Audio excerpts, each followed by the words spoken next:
Welcome to video number 5, content creation strategy number 2. We're going to be focusing on image compilations. This is going to be using a very similar strategy as strategy number 1, but the difference is we're going to be using images with a twist in a different strategy. So let's get started. So as I stated earlier, we're going to be using a similar strategy to strategy number 1, but in this case we are going to dive in to images. Images are very, very powerful. Now, I do want to say up front that this doesn't really give you the permission to go out there and grab other people's images to use for your own purposes. Really what we're doing is we're finding images that we want to use, but you also have to link back to the owner of the site or give them credit. So this is not plagiarism or copying or anything like that. This is all about content curation in the right way. Now, using strategy number 1, remember I talked about find the end result. So in this case, I'm at Pinterest. You can use this at any other image site. You don't have to use Pinterest. I'm just using Pinterest.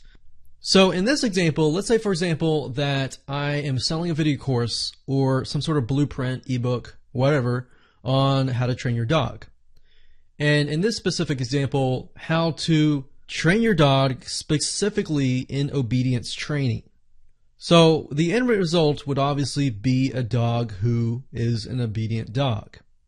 Now, it doesn't have to be that way. I can do a little twist and I can focus on dogs that bite and how to help dog owners train their dogs to not bite. So maybe in that case, the end result would be a happy dog that doesn't look like it wants to bite. Now, of course, you got to keep in mind, are these websites where these images are located on, are these websites related to just dogs in general, or are they related to whatever I am trying to promote?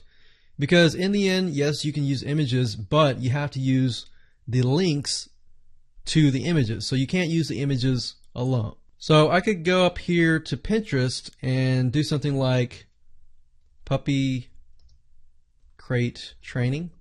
And what you're looking for are boards. You're not really looking for pins. I'm trying to find boards that people have already created that are kind of like lists, but they're lists of images and sites that are related to each other, in this case related to puppy crate training.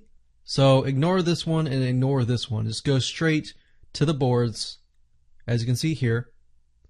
And we can see all boards, place boards, and we have a multitude of a good amount of dog crate training boards. So that is step number 1. Step number 1 is to go to Pinterest or any other image sites, but I would recommend Pinterest. Go find boards that are related. If you can find an image that is very, very popular that other websites possibly are linking to, have on their site, and things like that, they are proven to work, and proven popularity is a good thing. Now, so the question is, how do you know if an image is popular or not? Well, there's a special tool called 10i.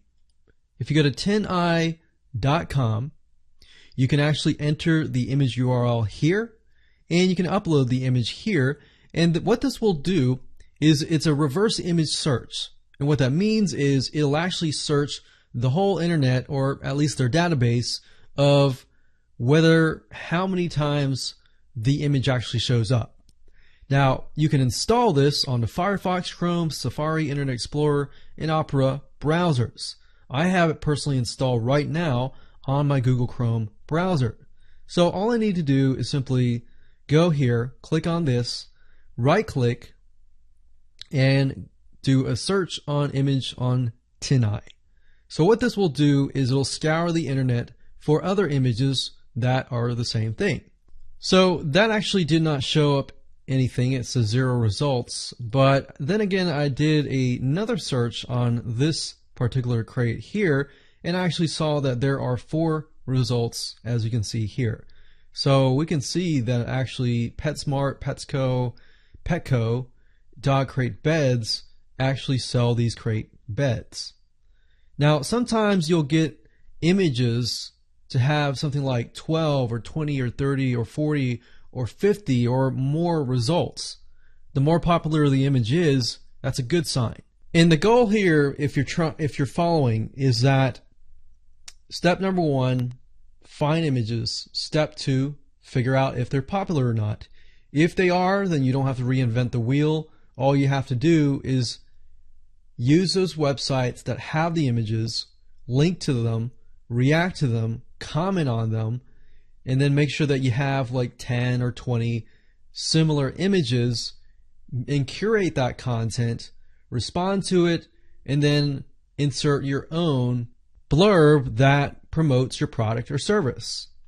So in this example, it would be something like the top 10 crates for puppy crate training.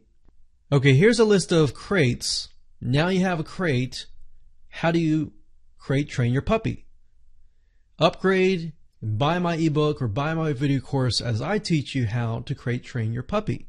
So that's how image compilations work, but step number 2 helps you decide whether you should use the site that contains the image or not, because it's already proven to work. You don't have to reinvent the wheel, and you know that it's probably going to work for you as well.